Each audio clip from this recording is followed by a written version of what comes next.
COVID brain kitang tanan, andam na sa pagpaminaw. And kung ilangan pa igaling so na kung ginahangin ang atong pastor to give to us the word of God.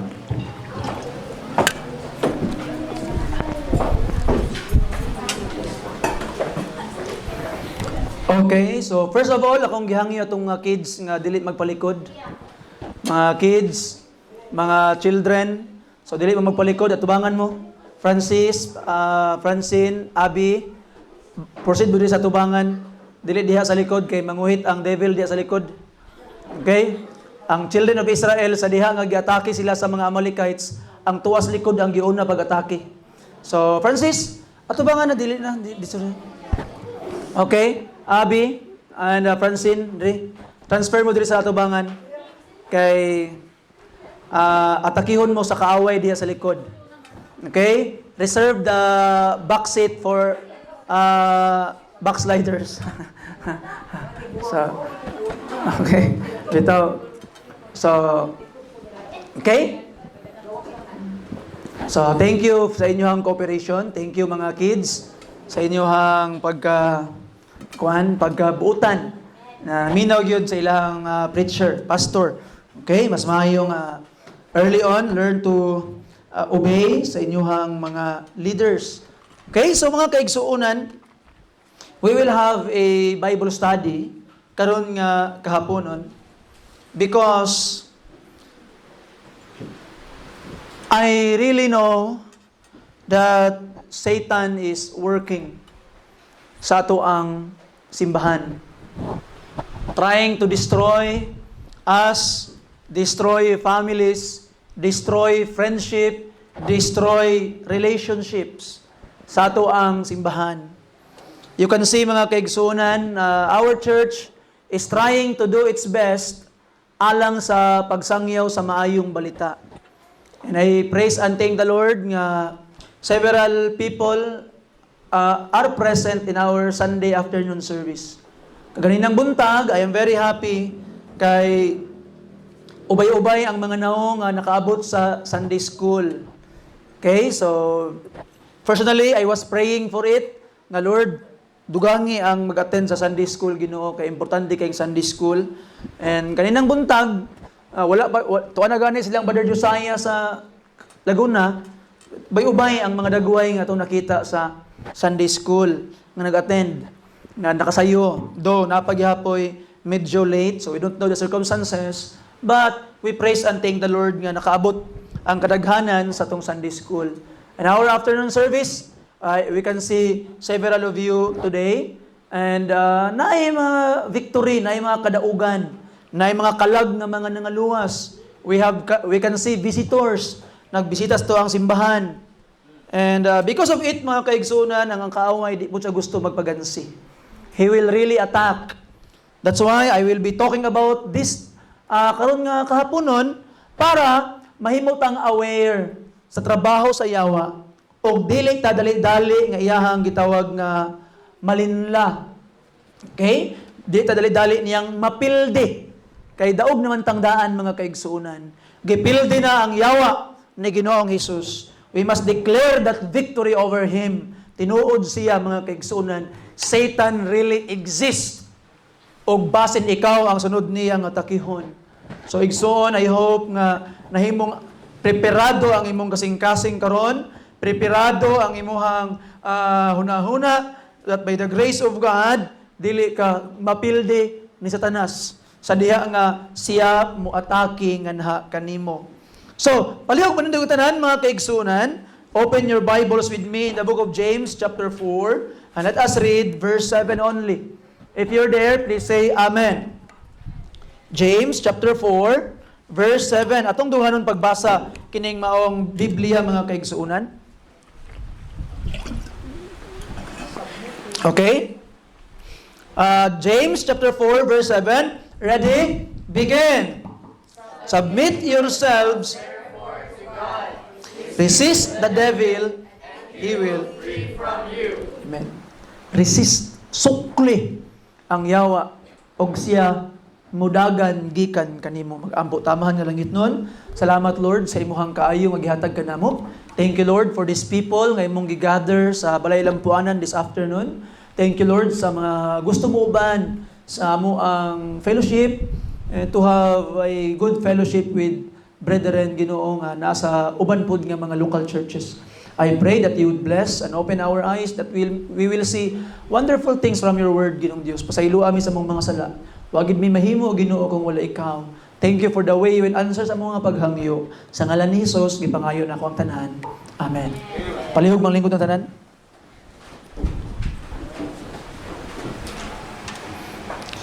The devil's role. The devil's role. Mao na ang ato ang paglantawon karon nga mensahe mga kaigsuonan. Di na ako maglangan pa, I will directly go sa lesson nato mga kaigsuonan. First of all, di taangay mahadlok sa yawa ug sa iyang mga anghel. You must not be afraid of these entities. They are real. Tinuod sila. You see? Pwede silang manghilabot sa imong pamilya. Pwede silang manghilabot sa imong kinabuhi. Kay tinuod ang yawa igsuon. That's why nga nagagather ka sa simbahan, nagadinasigay kita, nagainampuay kita kay naatay kaaway.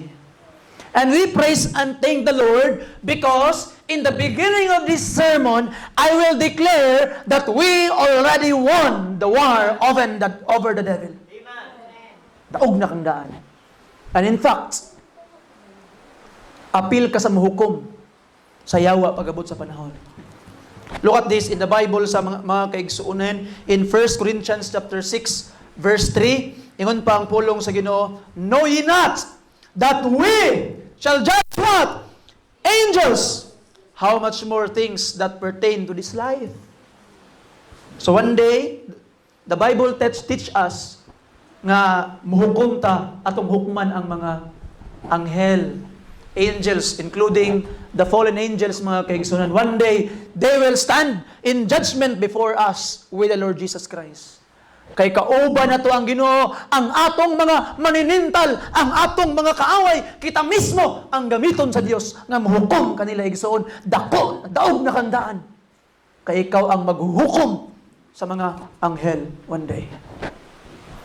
Mauna nga kalabanon gas anghel sa mga fallen angels karon, sa mga devil karon. Kay kabalo siya nga one day ikaw ang mapakanaog og hukom nga naa kanila. And we praise and thank the Lord that the Bible declares in Matthew 25 in verse 41. Look at this. 25:41 sa pulong sa Ginoo mga kaigsuunan, nagingon ang Biblia, then shall he say unto them on the left hand, depart from me, ye cursed, into everlasting fire prepared for the devil and his angels. So ang impierno di ay giandam alang sa yawa ug sa iyang mga anghel. So mga igsuon, kung naay tao nga maimpierno, no, dili unta siya para didto. Kaya ang impierno giandam alang sa yawa ug sa mga anghel. Apan dunay tao nga moadto gyud impierno because of their willful rejection sa grasya sa Dios. That's why we are going soul winning, we are preaching our hearts to the people. Ngano man, you know, every time nga magwali ko sa pulong sa Ginoo and I can imagine souls and I can feel the love of God, murag grabe gyud kabugat sa kasing-kasing mga kaigsuunan. Why? Naay mga kalag nga mag-anto sa impierno, dili unta sila para didto, and we can do something natay mabuhat. So ato makita mga kaigsunan, gusto sa mga yawa, gusto sa demonyo nga na siya'y kauban didto. That's why he is trying to blind people nga dili mo tuog ang Jesus, and we must save them from his hand. Makigira ta, makiglayog tas kaaway mga kaigsunan in order to save souls from hell. Because hell, in the first place, is prepared for the devil and his angels. Dili unta para sa tao. You see? But bottom line, daog na tandaan, we will judge them. They will stand before us. Taangay mahadlok sa iyaha. Kaya ng Biblia, submit yourselves therefore to God. So mga kaigsunan, you cannot resist the devil kung wala ka nag-submit sa Ginoo. rebelde ka sa yawa kung wala ka nag-submit sa Diyos. If you wanted to fight the devil, if you wanted that the devil will run away from us, each of us must submit to God. Submit, paubos, pailalom sa Diyos, mga kaigsunan. That the devil cannot defeat us. First of all, itong istoryahan, mga kaigsunan, unsa day ang role or ang buhaton ni Satanas against our God. Number one, mga kaigsunan, Satan opposes God's program. Satan opposes God's program. In 1 Corinthians 15:24, tanawa ang giingon sa pulong sa Ginoo, mga kaigsuonan. 15:24 sa inyong mga Bibles, please. The Bible says, "Then cometh the end, when he shall have delivered up the kingdom of God, even the Father, when he shall have put down all rule and all authority and all power." You see, for he must reign till he hath put all his enemies under his feet. So mga kaigsunan, those who oppose the role, the power of God, those who oppose the program of God, mga kaigsunan, will one day himuog tumbanan sa tiilan sa Ginoo. Kaniadto, sa I think it is a Roman or a Greek, I cannot recall rightly, sorry for that, nga pag magdaog ang usa ka hari sa usa ka gira kaniadto, ilang ipaukit ang naong sa hari sa kingdom nga ilahang gitawag nga gipildi ug himuon lang tumbanan sa ilang trono. You see? And this will happen, mga kaigsuunan, to those authorities nga nag-go against, nag-oppose sa program sa Ginoo. They will become the footstool of God, mga kaigsuunan. So, get away from the devil, karon palang daan, if you don't want to be part of the footstool of God, tumbanan lang sa Ginoo, mga kaigsuunan. Nato makita, no, that kadumdum mo sa Daniel chapter 10. Itong basahon niya, but ako lang sa istorya karon sa nitabo. Daniel chapter 10, si Daniel nag-ampo sa Ginoo. Pag-ampo pa lang ni Daniel sa Ginoo, ni ingon ng Dios nga tubagon ang pag-ampo ni Daniel. And ang gisugo sa Ginoo para motubag sa prayer ni Daniel is si Gabriel. Si Angel Gabriel. Pagbiyahe niya, mga kaigsunan, kay adto ni Daniel, giatngan siya sa Prince of Persia. The angel, o saka fallen angel, who is assigned in Persia. Ni-oppose kang Gabriel para dili mahatod ang tubag sa pag-ampo ni gitawag nga Daniel. And ato makita, mga kaigsunan, that Michael the archangel ni tabang kang Gabriel, mga kaigsunan, para makalahos siya og dili maantala. I think it was delayed for 21 days ang tubag sa pag-ampo. You see, so ato makita nga kung mag-ampo ka, dili matubag ang imong mga pag-ampo, dili tungod kay wa kay pagtuo, di tungod usahay, tungod kay nagduha-duha ka, and ingon pud ang Bible nga og nagduha-duha ka ay nagdahom nga makadawat kag bisag unsas Ginoo. So when you pray, ask in faith nga madawat nimo ang imong gikinahanglan, gipangayo sa Dios. But one of the reason why nga dili matubag, dire-diretso imong paghangyo kay naay mo oppose, naay mo babag. The world of the unseen. Dito makita, mga kaigsuunan. And these devils, na mga minions, ang yawa, mga kaigsuunan. Ang yawa, dili siya gitawag nga omnipresent. Di ka pwede mo ingon nga ang yawa naas kidapawan, naapod sa dito sa gitawag nga Europe, naapod sa Amerika, naapod sa Africa, wala. Dili omnipresent ang devil, mga kaigsuunan. You see? So ako lang, di lang ko maging ugyawa, pero mintig, na malikas mo ko, pastor niya. So, mo maging sa Biblia, mo man yung pangalan. So, devil lang kay, pastor, nagmalikas man, gibalikas mo na yung mga katawan. Delikado. Okay? So, ato makita, dili pwede nga nasa dito, dili siya omnipresent. Ang Ginoo lang ang omnipresent, present at the same time. So, kinsa man tong nasa ubang mga lugar? The demons. Ang iyang mga anghel. Okay? Muna nga, di ko pwede mo ingon nga, ay, gitintal ko sa yawa ganina. Nga man, sikat kay kusanan, kay ako i-priority sa yawa. Di ba? Ang i-priority sa yawa, katong mga tao nga dako kaayo og kuan, dako kaayo og kanang opposition sa iyahang mga plano. Motong atakihon sa devil, mga kaigsuunan. You see? So ang gigamit sa devil ang mga demons, mga fallen angels nga mao yung masugot nga istoryahan siya. You see? Daigid siya masugot nga istoryahan siya. I hear the preacher kaniyadto, he was preaching in the book of Revelation. Ang Revelation chapter 20, tingala sila na ay gasyagit nga tingog within sa katong yawa nga gipreso na siya dito sa bottomless pit. Kato nga lesson, nay gasagit. Lakablog ahagikan. Why? Because the devil do not want na mabawaan sa mga katawhan nga pildi na siyang daan. You see? Now, mga kaigsunan, ang ginabuhat sa devil, na siya'y programa in Revelation chapter 16. Okay? Ang yang mga demons, katong iyang mga kampon, moto karon ang mag-execute sa iyang mga plano. Revelation chapter 16, 13 to 14, mga kaigsunan. And I saw 3 unclean spirits like frogs come out of the mouth of the dragon, and out of the mouth of the beast, and out of the mouth of the false prophet, for they are the spirit of devils, working miracles, which go forth unto the kings of the earth and of the whole world, to gather them to battle, to that great day of God Almighty. You see? Ilang influensahan ang mga lideres, ang mga presidente, ang mga leaders sa mga nations, mga kaigsunan, mga kings. Ilang influensyahan ang even mga false prophets, mga katawhan. Ano man, para mahimo, mga kaigsunan, nga dili matuman ang programa sa Dios, kinapod sa kaugalingong programa. That's the devil. And the devil also disseminate false doctrine. Iyang ipalaganap ang mga mali nga doktrina. In 1 Timothy chapter 4 verse 1, tanawa ang giingon sa Bible, mga kaigsunan. 1 Timothy chapter 4, okay, verse 1. If you're there, please say amen. Amen. Now the Spirit speaketh expressly that in the latter times some shall depart from the faith, giving heed to seducing spirits and doctrines of devils. Ipalaganap niya ang iyang mga mali nga doktrina, mga kaigsunan. Ipatuo niya ang mga tao mga mali nga doktrina. You see?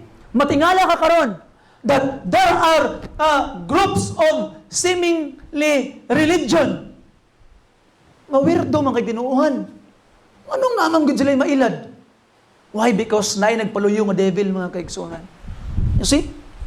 They will try to seduce people to believe in false doctrines. And they also attempt to seduce men to worship them. Imbes nga magsimba sa Dios, ilahang isidus ang mga tao nga mosimban na noon sa ilaha. In Colossians 2:18, look at this, unsa ang giingon sa balaan nga kasulatan, mga kaigsuunan. The Bible says, let no man beguile you of your reward in voluntary humility and worshiping of angels. You see? So ato makita, people are worshiping angels in our time today, trying to connect to the power of darkness para matuman lang ang ilang mga gusto. And they wage war against God. Nakigira sila. Ang kaning devil, mga kaigsuunan, batok sa atong Dios. Ephesians chapter 6 verse 12, for we wrestle not against flesh and blood, but against principalities, against powers, against the rulers of darkness of this world, against spiritual wickedness in high places. The high places in the heavenlies. So atong makita that the devil is there trying to wage war against God. O kabalo ka, ang imong pag-ampo, dako kay nga tabang. Ani nga gira. So igsoon, mo gid ni akong hangyo sa inyo, ha.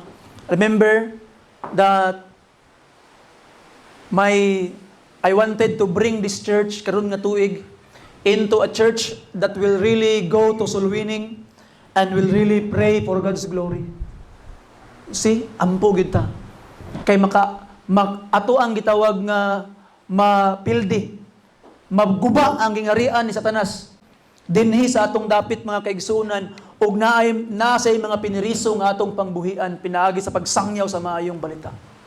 Ug maluya ang iyang gahom pinaagi sa atong mga paghangyo sa gahom sa Dios, baya sa Dios nga mao'y muuban sa ato igsoon. So I call you, ampo ta, mga kaigsunan, really give time to prayer.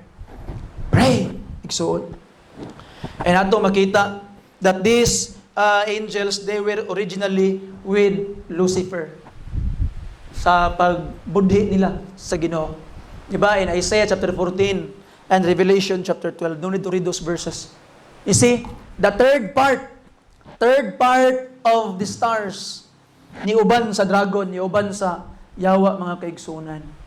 Kasi, siguro, mauna siguro na ang ilang ginambang tawag o ganang mga dili mao nga mga espiritu ba. Matingala ka, no? Tanaw ka kanitong nakuhaan sa CCTV, naamang gyud ng lutaw nga mga inana, ng lupad nga mga inana, mga sakit nga di masabtan sa mga doktor. Why? Because they are real. They are real. Kabalo ka, no? Pag ang usa ka tawo gani magpa-doktor gani, di nakasabot ang doktor kung unsang sakit, more likely that person is oppressed by the devil. Wala na kay laing maduulan kundi ampo ka. Ampo kas Ginoo. And go to the nearest church and ask the pastor to pray. E na may mga sakit, tulo ka buklase ang sakit. Una, sakit naturally tungod nagpuyot ta diri sa lugar nga dunay dagag mga sakit. Ikaduhang sakit, tinuyuan sa tao. Ngano man, nagpalabig hubog-hubog, nagsakit ang atay, nagpalabi og sigarilyo, nagkakangser. So ato makita nga tinuyuan. Ikatulo nga sakit, mga kaigsunan, gikan sa kaaway. Oppression from the devil. O kaning ikatulo ka sakit, dili na maayo ni bisan kinsa, only God can heal that sickness. You see? So ato makita, mga igsuon, that is their role. Nang pangutana karon, unsa man ang ginabuhat niining diablo batok sa mga magtotoo. We have an example in the Bible in 2 Corinthians, mga kaigsuonan, 2 Corinthians chapter 12. Open your Bibles there. If you're there, say amen. Verse 6, the Bible says, if you're there, say amen. For though I would desire to glory, I shall not be a fool, for I will say the truth. But now I forbear, lest any man should think of me above that which seeth me to be, or that he heareth of me. And lest I should be exalted above measure, through the abundance of the revelation, there was given to me a thorn in the flesh, the messenger of Satan to buffet me, lest I should be exalted above measure. See? Ato makita that the messenger of Satan, giatake si Paul. Wa ta kabaloon sa ning sakit. We don't know what nay mga scholars nagingon nga sakit daw sa mata nga di na siya halos kakita. Napoy nagingon nga naa siya sakit sa iyang lawas nga affliction nga magantos gid sa perminti kada magwali siya nga nahimong hindran sa iyang ministry. Sa ato pa mga kaigsuonan si Paul wala siya kapanghinambog na. Gihangyo niya ang Ginoo katulog yun, grabing inampuay niya, Lord, please kuhaan ni Ginoo. Pero anang Ginoo, Paul, di na ako nakuhaon. Mas kusgan ka kung luya ka. Kaya ang imong kusog, anaa sa Dios. When you are weak, then you are strong, ingon pang Ginoo. You see, itong basahan ganyan gingon sa Ginoo, mga kaigsuonan, verse 9, and He said unto me, tubag sa ni Jesus Christ, my grace is sufficient for thee, for my strength is made perfect in weakness. Ang application ni Paul, therefore I take pleasure in infirmities, in reproaches, in necessities, in persecutions, in distresses, for Christ's sake. For when I am weak, then I am strong. You can rely to God. Wala ikuha sa Ginoo ang iyang sakit. You see, it doesn't mean, mga kaigsuonan, nga atakihon ka sa ayawa, kuhaon dito sa Ginoo ang imuhang giantos. There are times that God would allow you to suffer that para ma-remain kang humble. Kasi Paul, grabe na kaiyang achievement, pero remain siya nga humble, nga naman na siya infirmity, nga giangkon gikan sa kamot sa kaaway. You see? So ato makita, Satan will attack us. Tanawa si Paul. Si Paul, usa na siya ka grabe kaayo nga grabe ka successful nga preacher. Giatake siya sa kaaway. You see, giatake siya sa kaaway. So mga kaigsuonan, ikaw po, pwede po ka-atakihon sa kaaway. Ang imong pastor, pwede po atakihon sa kaaway, mo na maginampuay ta.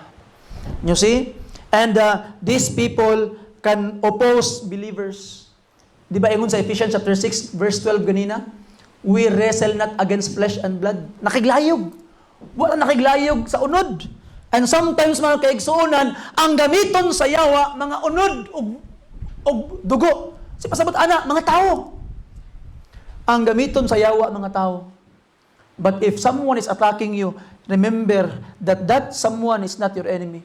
Ginagamit lang na sa imong kaaway. Kaya naay nagpaluyo.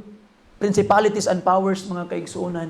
Mao na ang ayaw ibutang ang imong pagdumot o kapungot sa tao. Ibutang ang imong kasuko ngadto sa kaaway, mga kaigsuonan, and pray that God will defeat the enemy pinagi sa imuha kay atakihon gyud kas kaaway.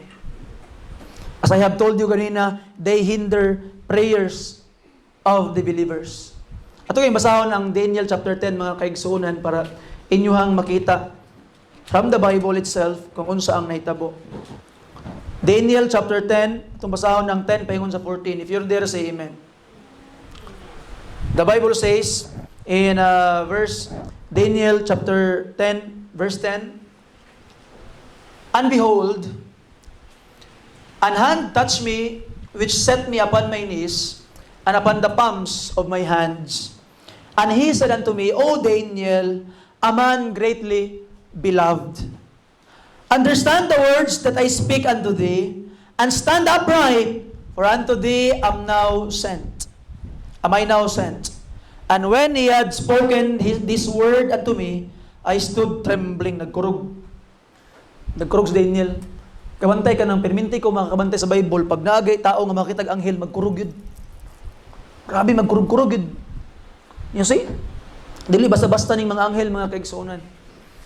Then said he unto me, fear not, Daniel, for from the first day that thou didst set thine heart to understand and to chasten thyself before thy God, thy words were heard. So good pa lang, Daniel, imong mga pag-ampo, gidungog na, for I am come for thy words.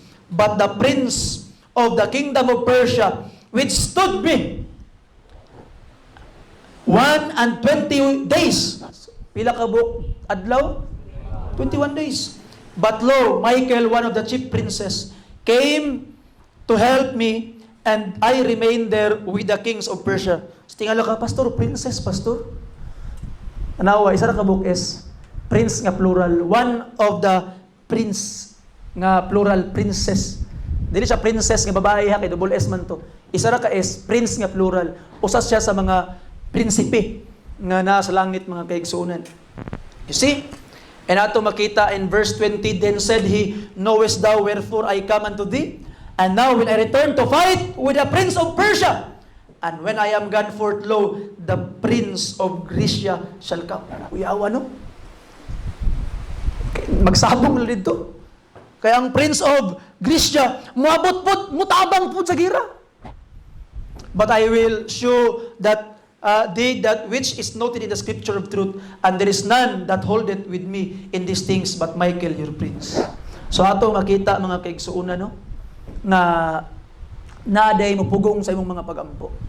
There are things we cannot see na mapugong sa imong pag-ampo. Muna trabaho sa yawa sa mga magtotoo. And sometimes the devil will use a lot of devices sa ato ang panahon karon para ilaron taniya o tintalon kaniya. Sometimes the devil will use your phone. Unya sa imong cellphone, maybe some of you makakita na nang matanaw ng mga laway nga mga talanawon. And the modern world called pornography. You see? Na ato makita, mga kaigsunan, according sa recent study, mas daghan daw nga mga babae ang katanaw og pornography labaw sa mga lalaki. You see? You see, ato makita, mga kaigsuonan, that pornography is you are watching two unmarried people doing the things that is unseemly. And ato makita, sometimes no, pag magsigag tanawa na imong cellphone, hala buntag udto hapon nagtanaw ka sa imong cellphone, unya pagkahuman, sampiton ka, dali na ka masuko, sampiton ka murag maglagot na ka, delikado na siya.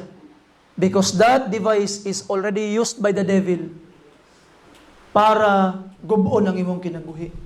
Nahimo na ng gateway sa kaaway para gubuon ang imong pamilya. Bottom line, mga kaigsunan, imong i-trace ang hinungdan nganong naguba man ilang pamilya because of the things nga gigamit sa kaaway, mga kaigsunan. You see? So we must be very, very careful because the devil can use anything alang sa pagguba sa imuhang kinabuhi, pagguba sa imong pamilya. Television could destroy your life also, mga kaigsunan. Kanang hobby. Di ba? Ingon pa ang Bible, mga kaigsunan, nga I am free to do everything but I will not be under the power of any. Meaning, dili pwede nga ang butang na ang dunay gahom over you. Dili na ikaw ang naigahom over those things. Kaya kung ang nag-control na gani sa imong time, nag-control na gani sa imong gitawag nga kinabuhi, kanina nga mga butang, then that is already becoming an instrument of the devil para mahimo niyang entrance sa inyong balay. So be very, very careful, mga kaigsuonan. Entertainment is good. But if mahimo na siyang gateway sa yawa para gubuon ang imong kinabuhi, apil ang kinabuhi sa imong panimalay, then think twice, igsuon. Always think twice. Mabawaan na nimo, pananglitan karon, mag-atubang ka sa anang nga butang. Kaya sa bantayan ako na sa akong mga anak. You see? Kani akong mga anak usahay, makita na ako nga medyo na sila nga mura bitaw mumugot na kung suguon tungod sa cellphone. You see? That's why akong ginabuhat kang Francis, dili na ako siya ginaputol diretsyo. Kay mag-away gud mo. And I have found a way nga mahimo silang obedient. Di ba? Kaya di magid na bonggan. We are already riding the bus. Nagpuyo na ta diha. Di na ka makaikyas. Unless kung musugot ka, nga imo nang bawion, imo nang pwede. Hindi na siya mahimo sa itong panahon karon. You see, because we are already having these things to survive. School, you need those gadgets. Kung ginabuhat sa ila karon, nak, kung sa imong ginadula, sige ha, humana na. Pag mahumana ni mo karon, ipos, then mo niya akong sugo sa imo ha. Kaya I have discovered nga they are really connected. Connected na kay ana. Kung imong kunoy, undangin na. Ato dito sugod, naputol. Sakit kay na para sa ilahapon. Mura sila mamatay ana kung imo nang gitawag nga buhaton. You see? Kay naka-connect na. Saynan ka, mga kaigsunan ha nga 5 hours na nimo gipakusgan nga di ka mamatay unya suguon lang ka mamatay lagalit. Di ba? You see? 5 hours yun, awa na. Sa itong ilang mga term ganina. Skin, gwapo na kayong mga skin. Gwapo na kayong mga power. 5 hours na way patay-patay. Nya sugon, nak, ay sama kaya akong humano niyo, okay. Mamatay na ko, ani karon. Di lagi, mag-away na mo. You see? Akong gibuhat sa akong gitawag nga anak, para di mi mag-away. Nak, tagaan di kag 5 minutes. After 5 minutes, humana na siya, i-settle na, imuhang ginadula din ha. Then palunga, sugo. Pagana ko sa, oy, nak, 5 minutes na. Na-discover na ko, dali ra kayo. Ilaring piluon, ay, sige pa. Kaya nga naman, gi-prepare na ko daan ng ilang utok. Muna akong ginabuhat karon. Kaya kung imong putlong dito, mag-aaway gud mo. You see? But mga kaigsunan, we need to pray for them. Ampuy gud sila. You see? Nga naman, kay basing mo na nang may mong gateway sa yawa sa ilahang mga kinabuhi. See? Saynan ka na ha nga, patay-patay ko na. Ay, grabe. Makalingaw, biyagid siya. Apil man ko nakadula. So, you see? Batay, nag-undang na kong dula ron. Okay? Kaya akong ginaingon sa akong gagalingon, kung saan ako pagbadlong sa akong anak, otro bugo. That's why I stopped. Sa una, katong kadula, wanuban silang Francis. Di pa ako mamadlong. Kaya apil man ko. I have stopped. Akong giundangan. Pero giniundang naman ko, nakaya man ako niundang, I can tell them, na okay ra na, undangi sana. You see? Kaya I have now the authority to say, why? Ako mismo. Na-control na ako. Kung di na ako makontrol ako ang kagalingon, ako katungod masulti sa akong anak. Di lang ako magsulti. Kaniyadto katong kadula-dula, baka itong tagadang COD. Wa ako na madlong sa ila. Si Ma'am Karen, madlong sa ako. Apil ko, madlong ko Ma'am Karen. Mga ako na mo, sa mga ako na mo tas aparador na yung pagkaon. Magpaluto-luto mo niya pagkahuman yung mga on. Dula ka na niyo yung COD. Ako gina-realize no. Mao siguro ning ginabuhat sa mga mama, sa mga balay, mga membro simbahan. I tried to stop. Nakahunong man.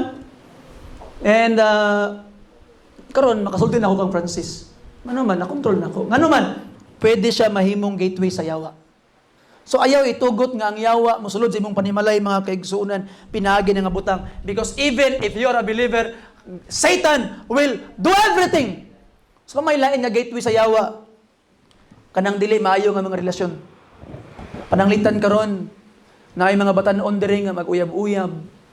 Unya paggahuman kay magsabong-sabong na nga uyab pa lang, magtuhak-tuhak na kay uyab pa lang. Mahimo na siyang gateway sa yawa sa inyong panimalay. You see? Kung gusto nimo gubon ang imong kinabuhi, then go on. Guba lang. You see? Sa ako as I have told you mga kaigsuunan, kung naanak ka sa tama nga edad, onya ang imong ginikanan, di na mo bawal nimo. Di na mo bawal nimo. Nga mag-uyab-uyab ka. Pero bawal magtuhak-tuhak. Amen ba, Ma'am Biong? You see? Ma'am Lan, amen ba? Amen tayo. Yes. Bawal magtuhak-tuhak. Dito na sa gitawag nga tama nga panahon. The best gift that you could give sa imong mahimong bana o mahimong asawa is your virginity at the night of your marriage. You see? So atong gitawag makita mga kaigsuunan, by the grace of God, mahimo na siya nga likay na siya kay mahimo na siyang gateway sa yawa sa imong kinabuhi. You see? Unsettled grudges. Mga pagdumot nga wala pa na settle, mahimo na siyang gateway sa yawa sa imong kinabuhi. You see, unforgiveness, na tao nga wala nimo napasaylo, mahimo nang gateway sa yawa sa imong gitawag nga kinabuhi mga kaigsuonan. So I hope dito nato tagaag place ang devil. Now, last point na lang mga kaigsuonan. How about the unbelievers? How about the unbelievers?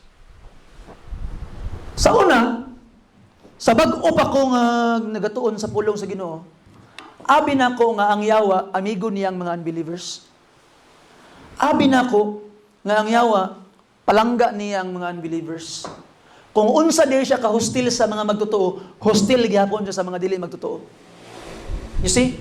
Kalaban, gusto gyapon niya, dili lang niya gusto gubon ang kinabuhi sa mga believers, gusto gyapon niya gubon ang kinabuhi sa mga dili magtotoo para mas malayo sila sa Ginoo. You see?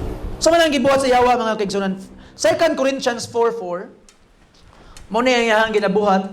2 Corinthians chapter 4 verse 4. If you're there, say amen. The Bible says, "In whom the God of this world, Satan, hath blinded the minds of them which believe not, lest the light of the glorious gospel of Christ, who is the image of God, should shine unto them." So atong makita mga kaigsuunan that Satan blinds people para dili sila makaila kang Jesus Christ, para mas malayo sila sa atong Ginoo mga kaigsuunan. They wanted to keep people from sanctification, nga dili matarong ang ilang mga kinabuhi. Mahimo silang Kristohanon, yes, pero kalibutanon gihapon. There are a lot of Christians nga nag-claim na Kristohanon pero kalibutanon gihapon. You see? And ato makita mga kaigsuunan that these people will develop false doctrine, raise false prophets para daghan ang mga mailad ug malabay sa impierno. And they will use the name of Christ, they will use the Bible para pag-ilad sa mga katawhan. That's why importante kayo nga ikaw mismo nakaila og nakabaluan nga libro. Salamat sa tuwang simbahan, no? Wala to nagibawal nga basahon, wala to gibawal ako manghatag baytag Bible gani. You see? By the way, mo-close na ko ha. Kaya nagsaad na biya ko nga bubo ng mensahe permente. Ano mo sa inyong Bible reading? Ha? Numbers. Sabay lain. Ano naman mo? Ha? Mark. Amen. Ahanan mo. Padayon magbasa ha. Kay last na lang, mas makasulod ang yawa sa imong kinabuhi kung wala na kay ampo-ampo. Wala na kay basa-basag Bible. Dapat na ma-maintain mga kaigsunan, prayer og basa og Bible. You see? And try to really pray nga nagampol gas Ginoo bitaw nga makiglayog gas Ginoo ba. I don't know how to explain, may experience na ninyo. With the grace of God, kung padayon mo ampo, you will discover more how to pray if you will continue to pray. Kasi ampo, tuon sa pulong sa Ginoo. Do not forsake ang atong panagtapok. Kasi every meeting, ginaampo na ko, Lord. Unsa ang dapat na kong isulti sa mga katawhan mo build up sa ilaha Ginoo. You see? Dili ko kana bitaw manguhag bisag asa ni gwapo ni nga wali, ako ni nga wali no. I am asking the Lord, unsa may dapat nga isulti sa mga katawhan nga mo build up sa ilaha. And if you would miss a service, there are things nga imuhang na miss nga dapat unta masulti sa imuha because you were not there. That's why kung ma-miss man gyud nimo ang service, I ask you to open ninyo ang Facebook, open ninyo ang YouTube and watch there para pakan-an ninyo inyong mga kalagba kaigsunan para mahimo tang makaresist sa kaaway and submit yourself to God. Submitar sa Ginoo, tumana ang gusto sa Ginoo. And the devil will flee from you, mga kaigsoon. Resist him. Baliw mo nitong tanan.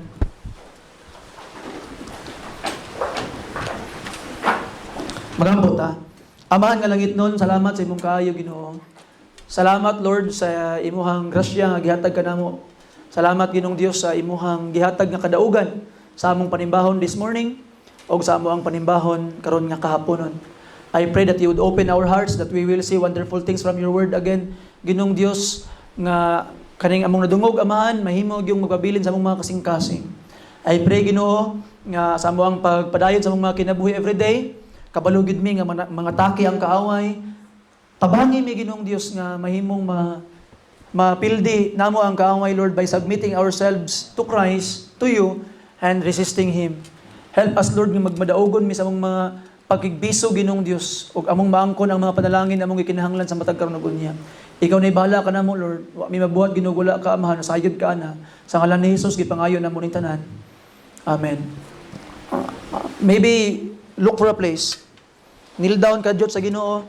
Istoryaha ang Ginoo, pangayua ang kadaugan.